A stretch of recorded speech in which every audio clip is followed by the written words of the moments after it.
Hola y bienvenidos a mi canal. Antes de comenzar este vídeo quiero recordarles de que este es un canal totalmente dedicado a la historia. Cada contenido que yo hago lo hago con el mayor de los respetos y mucho amor posible. Todo lo demás que se pueda generar es mera coincidencia, no es mi intención generar ningún tipo de suspicacia. Espero que este vídeo que hago con mucho amor les guste mucho. Louis Armstrong, Pops, músico y trompetista, una vida detrás de esa gran sonrisa. Antes de comenzar este vídeo, quiero recordarles y reiterarles de que este es un canal totalmente dedicado a la historia. Todo acontecimiento, toda coincidencia que suceda a través de lo que estoy narrando es una mera coincidencia, no es mi intención generar ningún tipo de suspicacia y espero de verdad que esta biografía que voy a empezar a narrar sobre este gran personaje que fue Louis Armstrong, la dedico con el mayor de los respetos y el mayor del amor posible, ya que es un personaje que tenía muchas ganas de averiguar y de hacerlo. Así que espero que este vídeo que hago con mucho amor les guste mucho. Y aquí empezamos con la vida del gran personaje de la historia, Louis Armstrong. Louis Daniel Armstrong nació el 4 de agosto de 1901 en el estado de Nueva Orleans, Luisiana, Estados Unidos. Sus padres fueron William Armstrong y Mary Marian Albert. Louis Armstrong nació en el seno de una familia muy pobre y en uno de los barrios marginales de Nueva Orleans. La miseria se agudizó cuando su padre, William Armstrong, abandona la familia. Louis, en ese entonces, que era un niño y pasaría una juventud también muy difícil en el vecindario de las afueras de la ciudad, al menos desde 1910, cuando fue detenido por primera vez, se vería esporádicamente involucrado en asuntos delictivos. Su madre, Mary Marian Albert, dejaba a Louis y a su hermana menor Beatriz Armstrong Collins bajo el cuidado de su abuela Josephine Armstrong, que había nacido esclava y que fue liberada después de la guerra civil, y a veces con su tío Isaac. Parte de la educación infantil que tuvo Armstrong la obtuvo vagabundeando por las calles y trabajando como chatarrero, siendo aún muy niño. Pudo ser consciente del terrible odio racial que existía en los Estados Unidos hacia la gente de raza negra. En las primeras décadas del siglo XX, por primera vez notó que era tratado diferente y, como él mismo contaba, finalmente acabó comprendiendo que era por el color de su piel. También parte de los inicios de la infancia de Louis Armstrong. Trabajó para una familia de inmigrantes judíos, los Karnofsky, quienes aceptaron al niño como un miembro más de la familia. Louis siempre contó cómo descubrió que esa familia blanca también era discriminada por otros blancos, como él decía, y él contaba así: yo tenía solo 7 años, pero podía notar el miserable trato que los blancos le daban a esta pobre familia judía por la cual trabajaba, de la cual aprendí cómo vivir una vida verdadera y con determinación. Escribió en sus memorias Armstrong y la familia judía en Nueva Orleans. No existían antecedentes musicales en la familia de Louis Armstrong, por lo que su interés por el arte surgió a partir de la escucha de las célebres bandas de Nueva Orleans que desfilaban habitualmente por las avenidas de la ciudad. Su familia adoptiva fue la que hizo posible que se dedicara a la música y a no ser un muchacho problemático por las calles de Nueva Orleans. Cuando la música le llamó, no tenía un solo centavo para comprar su primera trompeta, pero el señor Karnofsky se la compró. Eternamente agradecido, a pesar de ser de fe bautista, Louis Armstrong llevó el resto de su vida una estrella de David colgada en el cuello en honor a sus mecenas. Hoy en día existe en Nueva Orleans una organización sin ánimos de lucro llamada The Karnofsky Project, que se encarga de promocionar los instrumentos musicales a los niños sin posibilidades económicas. Aprendió a tocar en primer lugar la corneta en la banda de la Nueva Orleans Home for Colored Whites, un reformatorio para niños negros abandonados a donde había sido enviado en varias ocasiones por delitos menores, como por ejemplo el haber disparado al aire durante la Nochevieja, allí aconsejado por el director del reformatorio Joseph Jones y el profesor Peter Davis. Optaron por la trompeta, entre otros instrumentos. En 1914, tras su salida del reformatorio, trabajó como vendedor de carbón, repartidor de leche, estibador de barcos bananeros y otros empleos del mismo tipo. Empezó también a trabajar en los cabarets de Storyboy, donde estaban concentrados todos los locales nocturnos de la ciudad. Ahí conoce al cornetista Joe King Oliver, quien fue su mentor y casi una figura paternal para él. A tiempo seguía con atención todos los desfiles de las bandas de música habituales en la ciudad y escuchaba a los músicos veteranos cuantas veces podía, aprendiendo el Bonks Johnson, Bobby Pettit y sobre todo de Joe King Oliver, como había repetido anteriormente. Entre 1918 y 1919, ya con una bien ganada reputación como cornetista, fue contratado como el director de la orquesta de Kid Ory gracias a una recomendación de Joe King Oliver, quien había dejado el puesto de cornetista. Louis llegó por este camino a tocar algunas de las orquestas de Nueva York, incluyendo aquellas que viajaban por los ríos, como la renombrada orquesta de Faith Marable, que realizó una gira en el buque de vapor a lo largo de todo Mississippi. Propio de Armstrong, describiría esta época como Marable como su estancia en la universidad, ya que le proporcionó una enorme experiencia en el trabajo con arreglos escritos. Cuando Joe Oliver abandonó la ciudad en 1919, Armstrong ocupó el lugar de Oliver en la banda de Kid Ory, por entonces el grupo de swing más importante de la ciudad. Los comienzos musicales de Louis Armstrong fueron en 1922, cuando se unió al éxodo generalizado de los músicos que se produjo hacia Chicago, a donde había sido invitado por su mentor Joe King Oliver para incorporarse al Creole Jazz Band como segundo cornetista. La orquesta de Oliver era a comienzos de los años 20, la mejor y más influyente agrupación de swing de Chicago, en una época en que la ciudad era el centro del jazz. Fue en ese momento cuando la popularidad de Armstrong empezó a incrementarse de forma exponencial. Para 1923, Armstrong hizo su debut con la orquesta de Oliver para el sello discográfico Ocean Records. En sus primeras grabaciones incluyeron a algunos solos y aparte como segunda corneta de la banda en 1924. Sin embargo, ya era el solista más importante y creativo del grupo.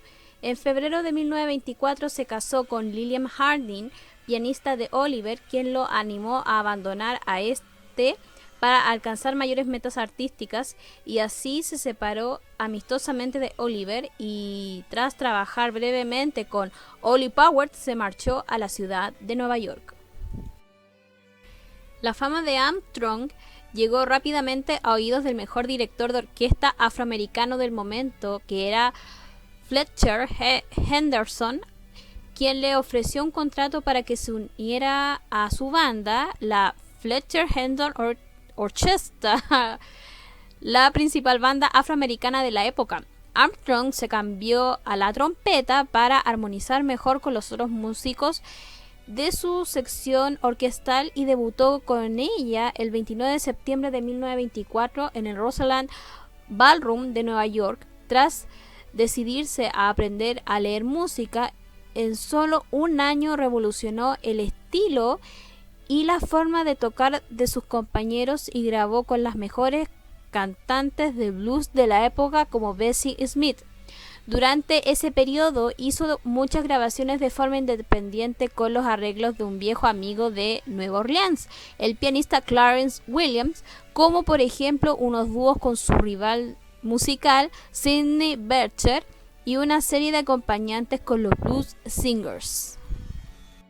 Desde 1925, posteriormente de su regreso a Chicago, empezó a unirse a orquesta, empezó a tener su propio, cada vez más su propio estilo, en tocando en bandas y haciéndose cada vez más con su sello personal que lo distinguió durante muchos años, hasta que en 1940 Glaser rompió su relación comercial con la Big Band de Russell y contrató a nuevos músicos. En esta unidad fue el principal apoyo con el que contó Armstrong hasta 1947. El cambio que en aquel año fue presagiado por la grabación de la banda sonora de la película de Nueva Orleans, en la que aparece Louis, en la que se interpretaba obras de repertorio de clásicos de jazz a cargo de un pequeño grupo. Y tras pasar muchos años de gira permanentemente en Queens, Nueva York, en 1943, aunque no ajeno a las vicitudes del Tin Pan Alley y el negocio musical controlado por los gángsters, Louis continuó desarrollando su técnica y carrera musical.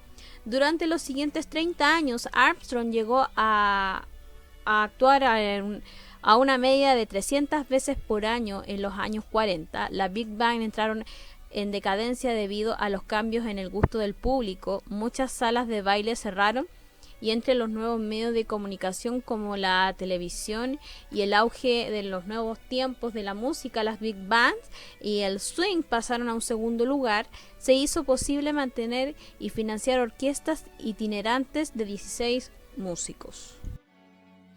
Hacia 1947, Louis Armstrong redujo su banda a 5 instrumentos, volviéndose así el estilo Dixieland, lo que había hecho famoso al principio de su carrera. Este grupo fue llamado All Star y estaba formado por Armstrong, voz y trompeta, Jack Darren, el trombón, Barney Bigard, el clarinete, Earl Hines, el piano, Big Sid Catlett, la batería, y Abel Shaw con trabajo. Con ellos, Louis Armstrong se presentó el 13 de agosto de 1947 en el club Billy Bird de Los Ángeles. Por la agrupación pasaron otros músicos de diferentes etapas: Trummy Young, Marty Napoleon, Billy Cayley, y así posteriormente. Durante ese periodo realizó muchas grabaciones y apareció alrededor de 30 películas. En 1964, Louis Armstrong grabó el que sería su tema más vendido, Hello Dolly. La canción obtuvo el puesto número 1 en las listas de Estados Unidos, superando al grupo inglés de The Beatles. Armstrong también obtuvo el premio Grammy a la al mejor cantante masculino y fue nominado al mejor disco del año. En este álbum se encuentra también otro clásico de Armstrong llamado Jeepers Creepers.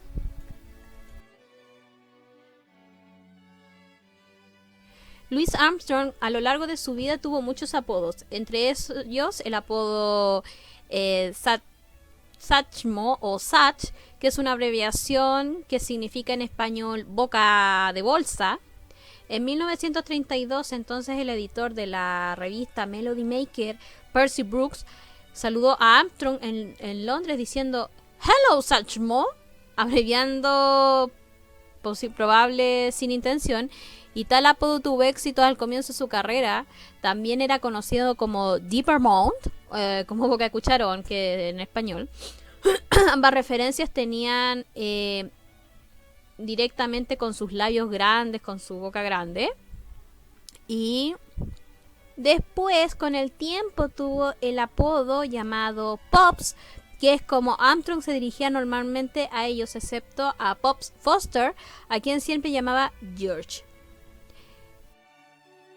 En los últimos años de vida de Louis Armstrong estuvo trabajando hasta poco tiempo antes de su muerte, y aunque en ocasiones en sus últimos años se inclinase hacia algunas interpretaciones triviales, en otras era capaz de demostrar un todavía asombroso dominio de la técnica, de la intuición musical que dejaba perpleja a su propia banda.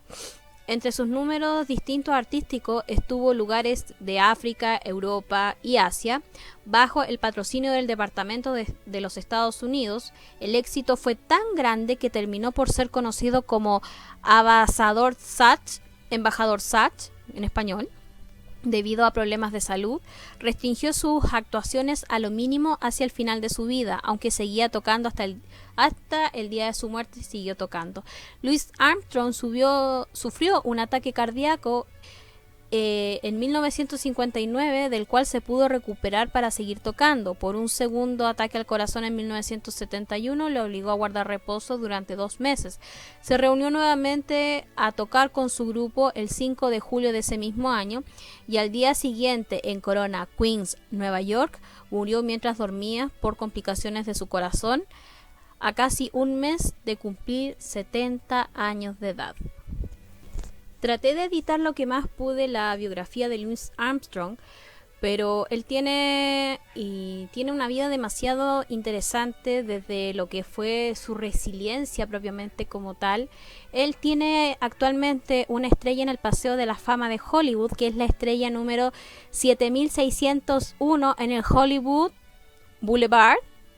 El legado de Louis Armstrong en lo que fue su género musical, en lo que fue su vida propiamente tal, marcó un antes y un después en el género del jazz.